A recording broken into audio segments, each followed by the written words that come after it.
All-Star Invitational. We are your host for today. My name is Eliza Taylor at kasama natin syempre si Laika Mea, like a boss. Alright? Ito na nga, alam kong excited, hype na yung chat natin para sa ating next match. Dahil ito na ang pinaka-inaabangan nila, ang ating BREN and M versus ang Jillian's Angel. Ito na yung time na yon. Laika, ito na, finally. Oo. Kasi naintindihan ko na bitin sila kanina eh. Ako kanina ine-enjoy ko lang yung laban. Kumakain pa ako ng popcorn habang naglalaro sila. Kaso, nabitin tayo lahat. Pero ito na, huwag na kayo mag-alala kasi sa wakas mapapanood na nga natin tong laban na to. Hindi na ako masyado magpapaligoy-ligoy pa kasi na-introduce na natin tong teams na to kanina. Pero sa ngayon, gusto ko lang i-take tong opportunity na to para pasalamatan yung sponsors natin kasi hindi naman magiging posible ang lahat ng ito kung wala sila. So maraming salamat sa Globe at Home because with Globe at Home, you can recreate the world right at home. Syempre, andyan din ang ating mga PC partner para sa ating KDR Tournament Series. Nandyan ang Legion Philippines, Stylish Outside, Savage Inside. And syempre, gaming happens with Intel. So maraming salamat Intel dahil they give us the desktop caliber performance with 10th gen Intel Core powered laptops out there that we have. Aside from that, syempre para sa stream natin, ano pa ba ang gagamitin natin? It's only powered by XSplit. Thank you so much to all our sponsors. This event is brought to you by Valorant PH and Valorant Rising. Ayan, maraming salamat nga naman sa mga sponsors natin. Kahit pa gusto kong ibalik yung joke ko na dahil may XSplit tayo, split din yung mapa, hindi ko naman malalaman yan kasi baka Ascent tayo, baka Haven tayo, ang daming possibilities. Pero alam mo Eliza, wala naman akong magagawa dyan kung ano man yung pinili ng mga teams natin dyan. Mag-e-enjoy naman tayo sa labanan na mangyayari either way. Ayan pala, ni-reveal na nga. Ayan. Medyo nagka-issue lang tayo sa overlay. Pero maliit na bagay lang yan. Eliza, kung mapupunta tayo, kanina sa split, ano yung pinaka natutunan mo? Kasi ako, tuwang-tuwa ako dun sa mga walls ni Jessie Vash. Paatras kasi ng paatras yung wall niya kanina sa B-Heaven eh. Napansin mo? Totoo yan. Parang nagsimula sa mid talaga, napunta na dun sa heaven entrance, hanggang nakarating na doon sa may stairs natin. 'Di ba? Paakyat na ng paakyat. Palabas na ng palabas. Pero isang paalala lang sa lahat nung nanonood ngayon, you can join still our giveaway. It's still ongoing right now. Ang gagawin nyo lang naman ay sabihin nyo lang sa amin sa comment section kung sino ba ang sinusuportahan yung team at i-share nyo tong live stream natin for a chance to win XSplit licenses, 500 pesos ng GCash worth, and Legion peripherals. I-share nyo ang stream natin publicly at gamitin yung mga hashtags natin. Ano ba yung mga hashtags natin, Laika? Makikita nyo yan sa pinned comment. Basta basahin nyo lang ng maigi yung instructions, hindi kayo magkakaproblema sa giveaway natin at magdasal-dasal na lang kayo na baka kayo ang swertihin ngayong araw. Pero alam mo kung ano pwede natin pag-usapan? Ascent. Kasi yan ang napiling mapa para sa laban na magaganap between BREN and Jillian's Angels. Eto no, parang kagaya to ng ating unang match kanina. Ascent din yung ating unang match. Makikita natin dito at masisilip natin. Ascent na naman tayo. Tignan natin kung yung klase ba ng game style o play style ng mga players dito. Is it gonna be in par sa mga nakita natin? Makakakita ba tayo ng close match dito o hindi? Pero tatanungin muna kita ng isang mabilis, Laika, bago natin to simulan. Kanino ka ba pupusta? Ito na naman kita. Sino? Doon ako sa mga ka-burger ko. Doon tayo sa BREN and M. Ano sa ka-burger? BREN and M. Ayaw mo Angel's Burger. O, diba? Parang ano na, balimbing dalawa. Magkaiba. Sige na nga, sa kabilang side na lang ako dito. Pero without further ado, finally, we're about to start para sa ating match na ito. Ang inaabangan ng match ng lahat, the BREN and M versus our Jillian's Angels. Right here, right now, ipasa na natin sa ating mga casters. Daks and Ling, please do take it away.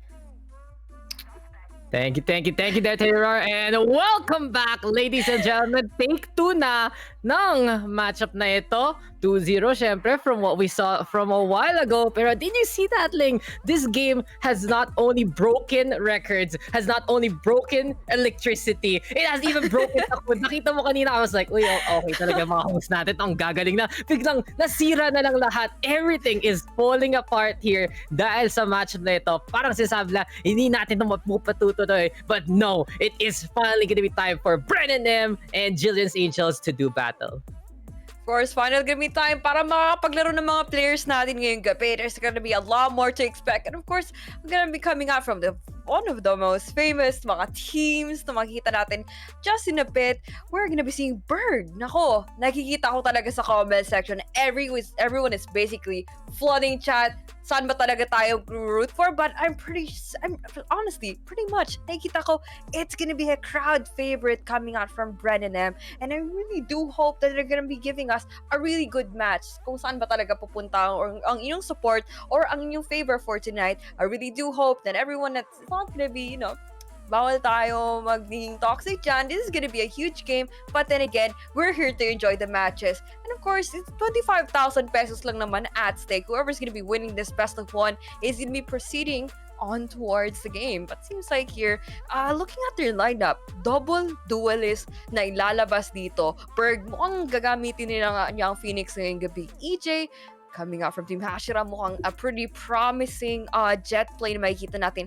And of course, Mikasi, as their controller, gagamitin ang Omen on towards Ascent. Narpim, interesting choice na like I would like to mention. Cypher on an Ascent map, which is, I'm pretty aware talaga na, Killjoys are basically more something that more of a popular pick, but this time around 50-50. it's it is one of the popular picks, but their choices might actually make or break what is going to be happening in the game because he's going to be sticking on to one. But your list, double info na makikita natin ngayon, Daks, coming out from BREN and M. I'm seeing and expecting a lot of things coming out from this team, and so is Jillian's Angels. Yeah, so in the meantime, triple duelist, as we saw a while ago, Calamita's going to be on that jet, which is interesting because it's on Diamond on the Raze instead. Usually, Calam liking to play that Raze, but hey, it's time to get into the action here and now. So ito na nga, it's Jillian's Angels with the 2-0 lead. We're able to replicate basically what was happening a while ago. Parang hindi talaga nangyari yung electricity snap na yun, and we are back. So ito na ang chance ng BREN and M humabol. They are going to be having the guns that they need for this round. Time for the rifles. In the meantime though, Calamitous ready with the Blade Storm and the Marshall. Kanina nakakulat siya bago nawala ang lahat. At tingnan natin ngayon kung makahanap pa siya ng paraan makahuli niya ba, as here comes Realist looking for the wall bang by the Tamp Kenchman. Not gonna see anything there. In the meantime though, top it muna dito para sa BREN and M, and Jillian's Angels roaming around to answer back.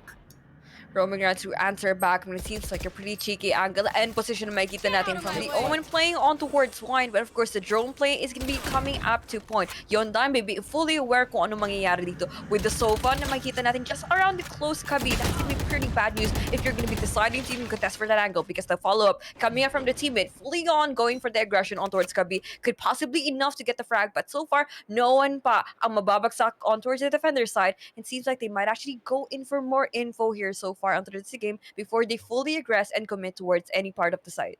Yeah, it's a little bit of a know-how here and now. Let's try to figure out what's going on. Pero yun na nga, Calamita, sabi na nga ba, he'll whip out that Blade Storm to get a takedown, and EJ will take a face full of the knives there. Now, Vandal in hand, gonna be ready with the rifle here, and now, mukhang intay muna dito ang BREN and M, though they lost one already, and they're playing it slow to make sure that they can figure something out in this round. We really have to figure something out, but of course we are going to be seeing something so far coming up in the play. There's going to be smokes, paranoia coming to play. Young Port mukhang makakalas ng mga tatlo dito. Could possibly get another frag coming in from this spray. And of course, mukhang magkakobra po muna ang kuya natin si Calamit to Sito, because basically countering out that aggression na binibigay ng BREN and M. Berg po on a 1v3. Mukhang the race being low on HP and basically no time to left to even play around with Calamitos. Mukhang mapapaaga pa ang pagtapos ng round. And defenders, Jillian's Angels, stealing out another round coming out from this game. And just look at how many kills Calamitous has right now. A perfect 8-0, doing all he can and more. Grabe talaga yung galawan niya. Calamitous, I'm now a believer of Calamitous Jet, guys. So it really goes to show, praktisado talaga ang batang to. And just able to eke it out and get those takedowns. Ang bilis talaga nag-refrag ng Jillian's Angels. They noticed what was going on A side. They were just like, okay, go ahead, come in, and we will get those takedowns. Now, BREN and M, though, it's the time for power of friendship and the time of the power of the sheriffs to look for one-taps, to look for takedowns. Definitely no takedown just yet. Early point of the game, but of course, mukhang Painful po magbabounce back on towards its full. And mukhang standard mid-aggression may kita natin dito. Sheriff's gonna be coming out to play, but Calamitos basically shutting down everyone. No, gustong tumawid dito. Yon Diamond with a few plays off himself. Mukhang Catwalk is gonna be his position once and for all. Just gonna be wiping out everyone. Body's gonna be dropping, and of course, 4-0 na mabibigay natin dito. As expected, you know, BREN and M could not exactly contest for that. Basically, firepower, wala talaga silang mapapalag dun. And it seems like they have little to no utilities to even counter the play na ginagawa ng defender side with that full-on aggression to even shut them down on whatever they're planning on towards that mid control just a while ago. It was pretty funny. We saw Yon Diamond literally stand in the middle of the platform there, and he just said, I'm just gonna stay here and be basically a big turret. Gotta give props though to Mikasi. She is top frag right now on the side of BREN and M here. And she's saying that, oy, ako yung M dito, pero kitang-kita talaga I'm bringing in the brunt of the kills here. And now, still though, good chance here for the Kadeliman duo to actually figure something out, to work together. Chemistry talaga as a proper teammates. Pero habang ngayon ang Jillian's Angels just going for the hold yet again, playing the long-range game from the Cubby. Long range game indeed, and Joan gonna be coming out to play to even scout for further info. But seems like they actually have 3 ultimates to actually play around with. This could actually be a pretty big opening once Burry actually gets out on towards that B-side take. At mukhang that should actually be a site much more favorable for them to even counter out the Cypher traps na ginagawa nila dun. Of course, Market coming to play. There's gonna be teleporter na makita natin coming out from the Omen. Tripwire being destroyed, and of course, that's a quick shutdown para sa kanyang ultimate. Running back, mukhang wala pong magagawa. No frags gonna be taking out so far, but EJ not really fully committing on towards the side. There's gonna be the bomb blood coming up from Mikasi, but Jillian's Angels, a rating that is gonna be completely doable coming up from them on towards their utilities. There's gonna be Paranoia, Tripwires, and of course the Cloudburst that could possibly come into play, but of course they're gonna be go in and straight on towards the duels. Young Pork Wong playing in for the shed. 2v1 para sa isa, and of course Narping ang babaksak coming up from the B main push. Although Yon Dame going in for the swing, Mikasi is gonna be going there for the crossfire, and Young Pork is gonna be wiping out to even make this retake possible, and another round na mapupunta para sa kanilang team. Jillian's Angels just doing it again. Mukhang makaka 5-0 na sila dito, and their defense looking so stellar. They're really putting a big stop to whatever BREN and M wants to do. Naghahanap na paraan ang BREN and M makapitas, but no, just the angles here for Jillian's Angels are usually so safe na napipilitan talaga ang BREN and M tumakbo lang into a site, as we saw there. Berg trying to initiate with the run it back, trying to run into the site. What happens there? He gets Stink, has to come on back, and everyone else is getting torn apart yet again. But we can really see right now for Jillian's Angels, it's a fast retake game every single time. At tingnan natin though kung matutuloy nila ngayon, because look at who they have on the defense right now. Dispenser on his signature Cypher, and he's doing really well to stop whatever BREN and M wants to do. Well, it's all about going to be playing around the comfort picks. It's hard for them to actually go in for the risky lineups here. Mas maganda na hindi nila pinipilit yung mga agents na gagamitin nila ngayong gabi, and it actually shows coming out from Jillian's Angels. Na alam mo talaga na komportable talaga sa sila agents ko anong ginagamit nila ngayong gabi, and of course sa mga players that they have been playing around with. Kasi makikita mo talaga nila coming out from the defensive side, like may laking tiwala nila coming out from each other, and of course the A setup coming out to play. There's no Paranoia popping up yet, but Young Pork with the spray down just behind the smoke. Berg unang mababagsak para sa attacking side. Hunter's Fury co-commit dito coming out from the Soba. Na si Realist, and while he's trying to even tag down on each one and shut down the Cubby control na ginagawa nila dito coming out from Jillian's Angels.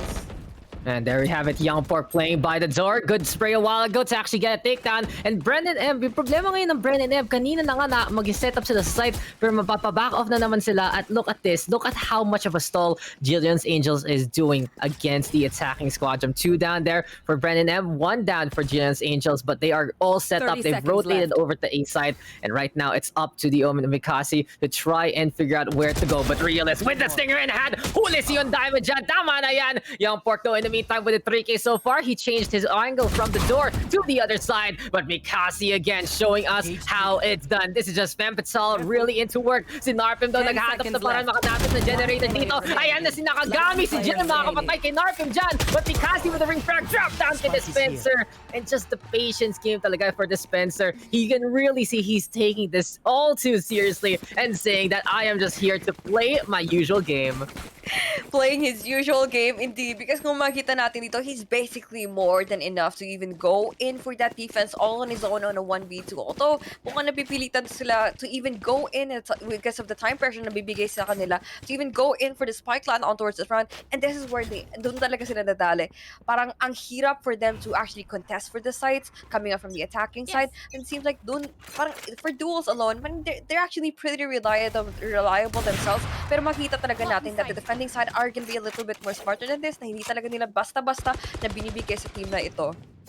And basta-basta talaga, walang binibigay yan. And it really goes to show na it's just no holds barred here in the GG Easy All-Star Invitational. Walang nagsasabi na, oy, okay, invitation lang, chill lang to. Hindi. Sobrang game talaga mga players natin. Kahit nagka-delays tayo, they were just good to go no matter what. At kitang-kita talaga ang gabi natin ngayon, full of Valorant PH action as here comes Mikasi looking to lead the charge here onto A side. Mukhang camera time muna though. CCTV lang from our Cypher there. And while Young Pork is jumping around, Berg is waiting by the wine side, looking for the opportunity. Kasi mukhang ito na ang take ng BREN and Emperor. Calamitous already with the first kill off the realist there. Operator in hand. Ayan na rin si Untitled. Makahuli pa na isa. And here comes Young Pork also on the board. This is clinical here from Jillian's Angels. Look to see that they are defending so very well. Mikasi though pushing. Huli dyan si Untitled after he gets a takedown onto Narpim. At 1v4 na naman. Pero grabe si Mikasi. Lone survivor getting a last kill there before she has to play survivor 30 here. seconds left. Playing survivor, and of course 30 seconds to even play around with. Goes in for the spray down para sa isa, but seems like there's no follow-up coming up from Dispenser. But seems like yun na nga,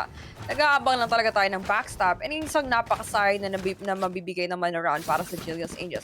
Ito, I might have to say, ito talaga, medyo there's literally nothing that they could do to even go in and contest for the B side, or rather, the A side take. They have not been successful in that so far that I have seen tonight. It seems like this is not a good way to go coming out from the attacking side. Kasi di mo yung setup nila coming out from Cubby Control. Even though they haven't really done like any point of like paranoia coming into play, ang hirap for them to even contest for two people zoning out that part of the map, and you know, just to even go in for straight up duels, just going for the right piece. Yes, smokes are definitely gonna be coming into play, but seems like those mga sabihin talaga medyo there's a bit of luck being played out coming here from the defender side. Now they still manage to hit their shots even though they're behind the smoke. I don't know if there's like a specific explanation for that, but defender side are doing it once again. Once they actually get that pinch on towards the mid, once si Yondaime picking off new Nakagami mo aggressing on towards mid lane, and that's a quick wipe na mabibigay natin for Jillian's Angels, and a really fast one, I might say,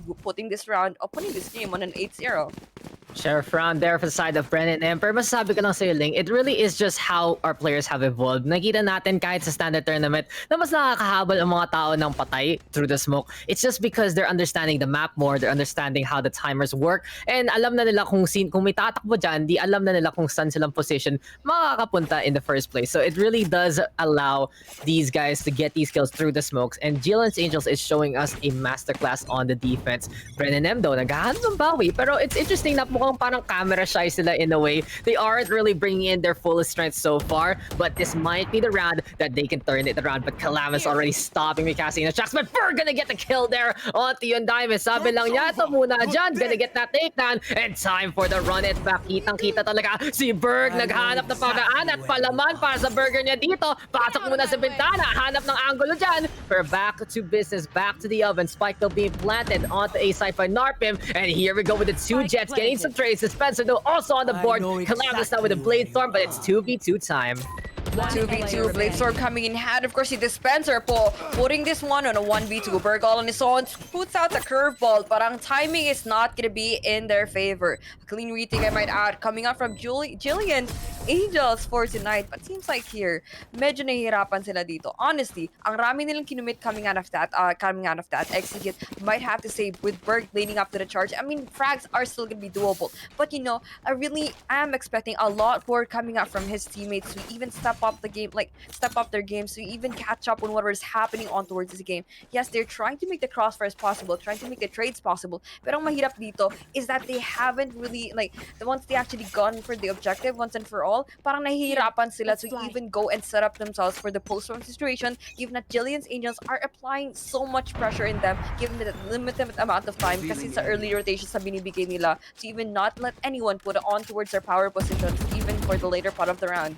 I think the biggest thing right now that's a problem here for BREN and M is they are just having advantage from a few moments here and there, and suddenly Jillian's Angels takes it back. Usually, though, it's a defense with that initial kickoff, thanks to Calamitous, who's having pretty much the game of his life. And it really goes to show this guy has been practicing that jet to just prove me wrong of what he knows. But Berg and Youngport can be able to get one apiece. There we have the Omen now backing on away, says na tama na yan. I'll just wait it out. Jillian, though, is waiting by the gardens here and now. And while EJ hops up on top of the generator, good smoke right there to block out whatever Calamitous wants to do. BREN and M, though, look at the setup. They've only lost the Phoenix so far, and these might be able to get this round, but that is going to be a pick off there against Calamitous. But here we go again, you don't pork. He's just been anchoring on the gardens for quite a long time dito, Ling. Parang na siyang gardener talaga dito. Pero si EJ na naman makakasagot within that top 30 in the region for good reason. And here comes the 2v2 again. Deja vu na naman. First si EJ bang magsasabi, I'm running advantage, turns around, tries to go against the Spencer, but 1v1 between the two ciphers here, and seems like they're playing against Generator. Playing against Generator. Inaabangan na kung may mag-aasim, but Larpim is gonna be prevailing this duel na kung saan si Dispenser hindi niya in-expect to peek out from that angle. Honestly, ang laki ng pinakita talaga ni EJ ngayong gabi coming out from that play. The openings na nabigay niya sa team, that good hold na masasabi natin before they even get the spike plant to even happen. The 3 kills was actually pretty big enough to even make an impact on whatever the round is gonna be going. That read, although it was a pretty, I might say, a pretty sad spot na masasabi natin coming out from the positions ng operator na ma-force out siya to even go in for the swing. I might have to say, parang isang napakagandang play. Sana or the stall, but seems like the timing's not gonna be in their favor. Positioning's not gonna be on point coming out from defender just a while ago to even stall out the side. And, you know, a first round is gonna be going on the board para sa BREN and M. Yeah, that was a really clutch there by Narpim staying by the generator. But the big one really was that pick-up on Calamitous. Huli na niyo, mas madali na ang buhay niyo. Pero ito na kaagad ang ating EJ. Pero huli siya, dapa kaagad dahil kay Youngpork. Another 2K there for Youngpork. Because he, though, does get one Berg also on the board. This time, then he gets survived for the A side take. But Nakagami or Jillian sticking by the window. Delikado talaga to. Parang nagbabalik sa may dulo ng hagdanan. Pero ito na talaga, si Nakagami palapit ng palapit ngayon dito sa may Kabi. Sees the Cypher there, but Narpim still feeling the clutch, gets that kill. 2v3 ngayon, si Kalam at si Dispenser nagsasabi, uy, tara, let's figure something out. They really have to figure something out. And of course, Realist has definitely figured out na may taong na gustong mag-flank para sa kanila. Although Calamitous, operators coming to play ball. So spot off pa nga siya ng camera ng binigay ng Cypher. And there's Narfin to end out your life once and for all. 9-2. Finally, BREN and M finally getting the condition that we actually need to even play this one out. Although, medyo sabihin talaga natin, nangungulala talaga tayo coming from the attacker side. But once and for all, last 1.5, they have a lot more chances and a lot more rounds to actually prove themselves once and for all kung ano ba talaga magagawa ng lineup na to, and could they actually take down Jillian's Angels and play this one to even go for the comeback. Alam mo lang, sabihin ko lang, my boy Calamitous doing all he can and more. Grabe talaga. Usually, I'm very hard on this lad. Siyempre, tagal ko na itong kilala. Pero he's been making waves recently talaga, Ling. How many Radiant accounts does this guy have? Ayaw ko na lang kung re-rename niya isa para sa akin dyan. Oh, and really, he has just been playing on 60 Hz and he is just showing up yet again. Right now, though, he's gonna go for the tailwind in the middle. And in a case like this, Jillian's Angels gonna be having the 9-2 lead. Pero ang BREN and M, makuha lang nila yung teamwork talaga, yung spark nila nila dyan, alam na natin na kayang-kaya ni Berg at ni Narpim magdala. Pero syempre si EJ, you cannot count this guy out whatsoever. As I said, within the top 30 of the SDA leaderboard for good reason. And it really goes to show na ang lalakas talaga mga players natin dito sa Pilipinas. Pero ito si Young at si Young Park, makakadalawa dyan. The YY connection just saying, yes, yes, atin na yan. Young Park still the greatest anchor of them all. Kanina pa siya talaga defensive-minded. Here comes Young saying, open-minded ka ba kay Reales? Patay ka agad siya dyan. And now it's Mikasi all alone. 1v4. Hit up na ang Omen dito. Kinda stuck on the corner here. Trying to stop on the corner. Mukhang inaabangan na lang niya for someone to even play for the smoke this time around. But of course, playing this one on a 1v4, it's still gonna be risky, I might say, if they force out the fights on a 1v1, just like how 30 I've seconds seen a left. while ago from Nakagami, although the spike is nowhere near her at this point. There's 24 seconds left on the clock. Basically, no one is gonna be deciding to even go in for the aggressive pick. Young Pork, though, holding up the angle and, of course, finishing the round 4-3. Young Switching Pork is sides. just doing a really good job, honestly. Now that they're gonna be on the attacking side, I'm kind of disappointed that they have to play the attack. Kasi grabe talaga defense nila. You see the likes of Young Pork and Dispenser just basically being the stable points there, pillars of the defense. And then on the other side, you have Calamitas and Yundaime as well as Jillian just doing all they can and more to get kills here and there. And it has been explosive from Jillian's Angel. Na parang they're birds of prey. They're staying on top of the platforms in the middle, finding a way to actually get those takedowns from above and basically swooping on against BREN and M. Pero ito na talaga yan. Can we see the Kabergs figure something out here and now on the defensive angle? They have the double intel. They also have the Omen with the double duelist. So this is a more well-balanced roster that might allow them to find a way to stabilize on a other half. Well, they're trying to even stabilize on whatever's happening here on towards the map. But so far, kung makikita natin sa mapa, we are going to be seeing Jillian's Angels going in for the split here, going in for the defaults. But seems like Berg being the first one to actually punish the Rays who's going to be going in for the peak. Although, for the Pork, mukhang there's going to be two players already swarming their way on towards B side. At mukhang walang magagawa sila dito because walang kaalam-alam ang defender side, BREN, kung ano ba talaga nangyayari on the other side of the map. But of course, mukhang the information is definitely going to be kicking in para sa kanilang team. So far, wala pa tayong rotations na nakikita, but that's going to be one being punished here. Jet being the one to fall down, and of course, Calamitos being to pick out Berg here on towards that disruption of rotation. Realist though, mukhang siya pa nga mapipitas with that solo hold na ginagawa niya on towards B side, and that's going to be theirs for the taking. Jillian's Angels just going to be trying to go into the post-ban situations, early point of the map, and Mikasi coming out from market. That has to hurt though for the side of BREN and M. They had the initial advantage already, and now they have to deal with post-plant. 3v2 ngayon. Narpin trying to get a little bit of that intel with the CCTV there. Goes for the cam, goes for the peek, wants to do it, but that's gonna be Jillian getting that takedown, and Calamitas showing the power of friendship here yet again. Catching out Mikasi there, and that is gonna be that. Jillian's Angels 11-2. A good round for them to take it to match point. I think natin ngayon anong plano ng BREN, and then will they go for the save? Will they go for the force buy? It's do or die time dito para sa defense natin. Do or die talaga kinakailangan nila dito because the awkward buys, pinipili talaga na to even go there coming out from both of the teams. Marshalls is definitely going to be coming out to play here. But seems like the early picks po, kinakailangan talaga nila to make the lives easier coming out from BREN. I mean, I have to say, isang napakasayang na round naman nakita natin here. They have double intel, but so far, I have not even seen that coming out to play, coming here for the side of BREN and M. Like, you could do a lot with your recon bot. It seems like it should be more than enough that they would definitely need to even put this and try to read whatever Jillian's Angels have to do on towards once they actually aggress on towards the round. Yeah, just anticipation so important here for the side of BREN and them right now. If they can figure out what's going to be the plan, then they already know that that is going to be the way to go in this defense. First things first, though, a big pickoff can be essential, and Youngport might not see this coming. He does try to go for the quick little transfer there. Doesn't get a shot in time, but the Spencer will run on in to get the takedown on to the Sova. Here comes the blind as well. Seems like it's high time for Jillian's Angels to swoop on down yet again. At konti na lang naririnig mo na yung orchestra, narinig na organs, nagsasabi na ito na by hells and high heavens, it's time to plant the spike down. It's gonna be ready to go here. 5v4 ngayon. There we go with a one-way setup. At si Berg, mag-curveball muna dyan, pero hirap na ang BREN and M pumasok dito ngayon. Hirap na hirap po, given that it's gonna be a really rough retake that I will be expecting, given that they have minimal utilities to even play around with, to even go and retake on towards the side. But of course, the setup, close plan coming out from Burbo, ang pinipili talaga ni Yon Diamond to at least punish everyone who's gonna be going in for that narrow passageway. Mukhang it's gonna be a one-way run.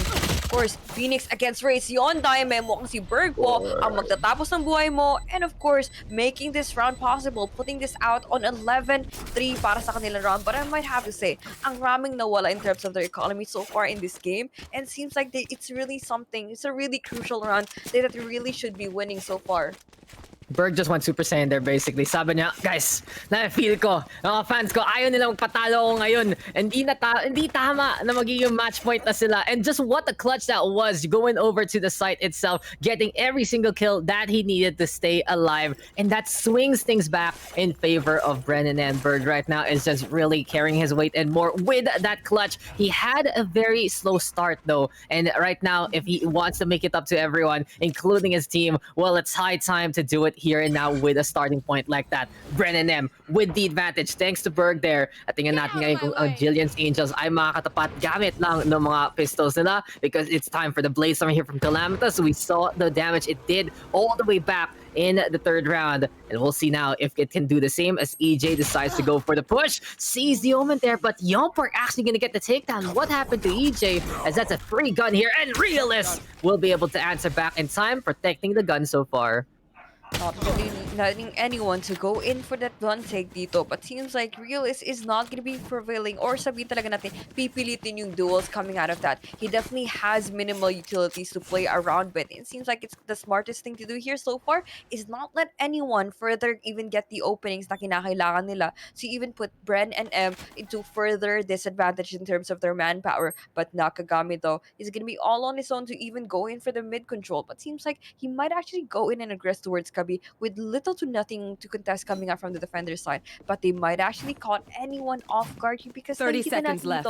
Isa na lang natitira, and this might not exactly be an ideal situation that we're going to be expecting coming out for the defender's side, with Berg not really alive anymore to even go in for defense so far. The bomb is going to be going and inclining towards that ATIC, but seems like Mikasi has no smokes so far. 20 seconds left, and it seems like they have enough firepower to even counter out whatever retake that pinapalag ng Brennan M so far in this game. But the frag grenades are going to be there to come into play. It seems like there's going to be enough to at least zone off anyone who's playing in for Heaven. And there we have it. Up on Heaven, we see the defenders, but Yondaime, he got past the gun. It's like, hey guys, try to get this one for me. And there is Dispenser also having a gun in hand. Now it's Calamitous trying to play close. It's all up to Narpim here. He has the Spectre. He's looking for the kill. Not gonna happen though, because Calam is able to get that takedown. At mukhang yung clutch kanina will get answered by another clutch. This is match point now for Jillian's Angels.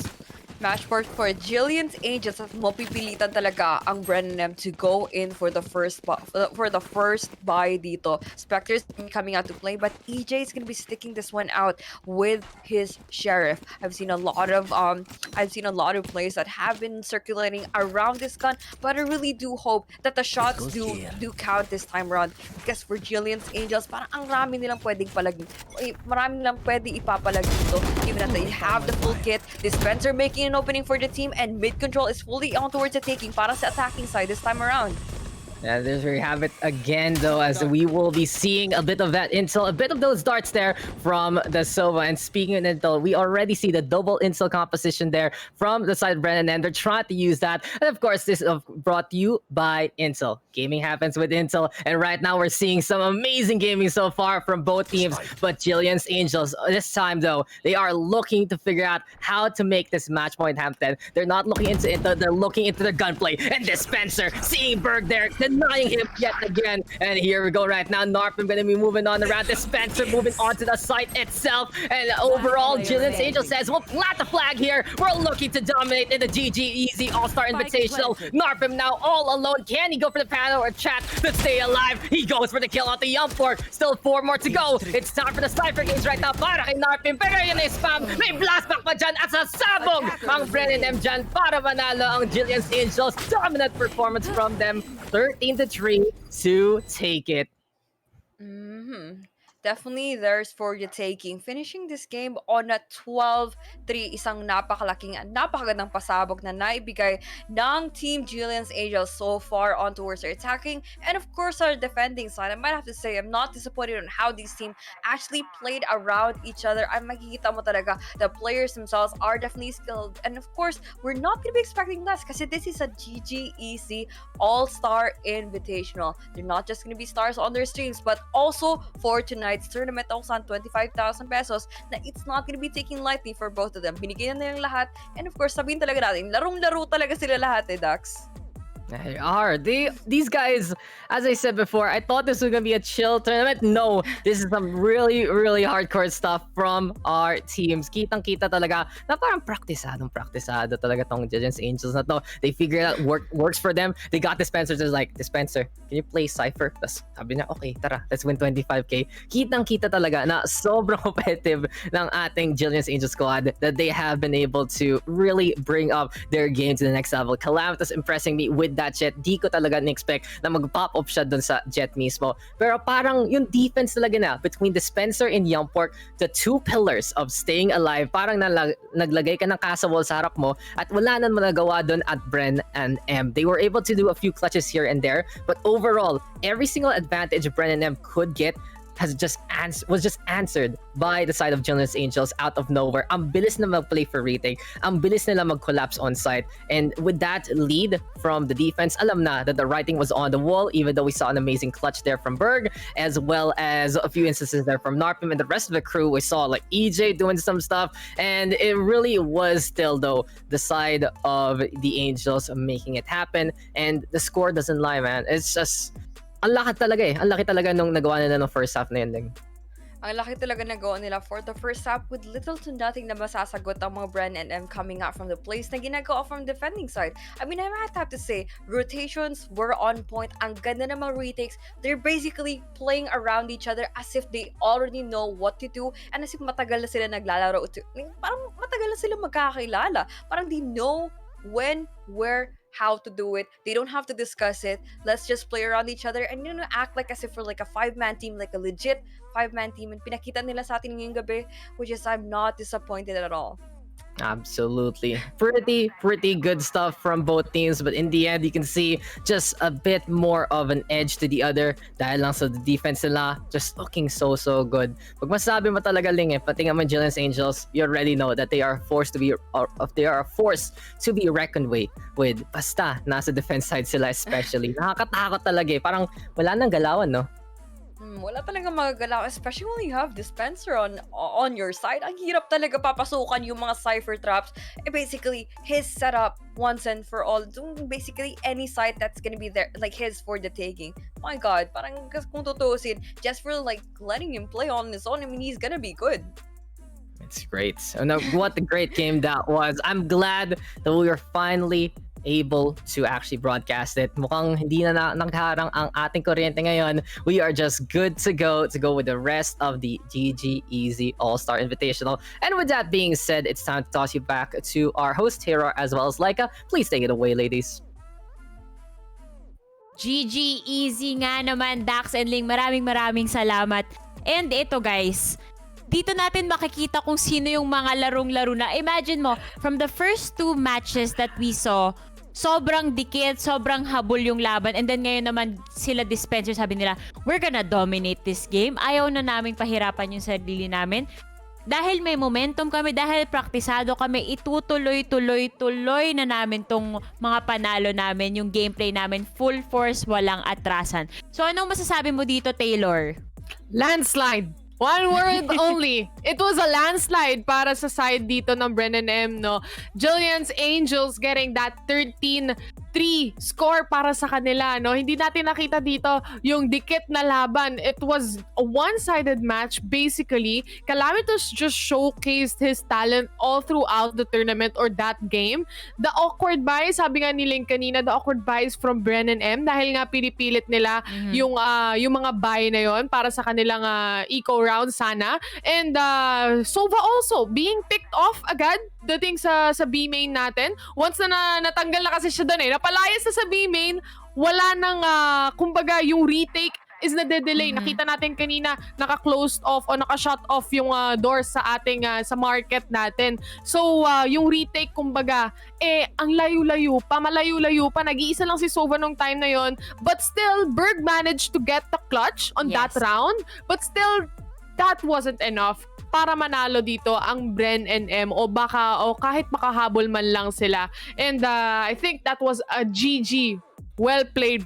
Or GG easy. Rather para sa side dito ng Jillian's Angels. Congratulations, guys. Just a quick recap, no? Para sa ating mga winners right now doon sa ating mga matches. Of course, we have the bracket. So, hindi pa nagtatapos ang lahat dito. Pero nung game number 1 natin, BREN E Smurfs taking that round. Meron din tayo dito yung ating Gibo and Friends. Kung hindi nyo naabutan kanina, sila rin ang nanalo. And para naman sa pangatlong match natin na meron dito, syempre, nakita nyo namang lahat.